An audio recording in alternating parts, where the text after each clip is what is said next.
Hi friends, good morning.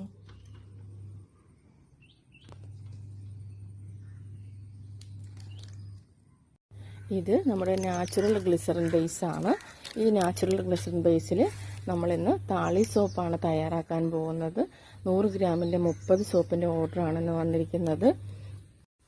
ഇന്ന് താളി soap തയ്യാറാക്കാനുള്ള ചെമ്പരത്തിയുടെ ഇല collect ചെയ്യാനായിട്ട് ഇറങ്ങിയതാണ്. സ്കിന്നിലെ പോലെ തന്നെ ഹെയറിലും ഒരുപാട് ഗുണങ്ങളുള്ള ഒരു സോപ്പാണ് താളി സോപ്പ്. തലയിലുണ്ടാകുന്ന അസഹ്യമായ ചൊറിച്ചിലുകളും താരൻ, മുടി കൊഴിച്ചിൽ ഇവയ്ക്കൊക്കെ ഉത്തമ പ്രതിവിധിയായിട്ടുള്ള സോപ്പാണ് താളി സോപ്പ്. ചെമ്പരത്തിയുടെ ഇല, പൂവ്, ആര്യവേപ്പിൻ്റെ ഇല, ഉലുവ, മറ്റു ചില ഇൻഗ്രീഡിയൻസൊക്കെ ചേർത്തിട്ടാണ് നമ്മൾ ഈ സോപ്പ് തയ്യാറാക്കിയെടുക്കുന്നത്. തികച്ചും ഗുണകരമായിട്ടുള്ള സോപ്പാണ്. എല്ലാവർക്കും ഒരുപോലെ യൂസ് ചെയ്യാൻ പറ്റുന്ന സോപ്പാണ് താളി സോപ്പ്.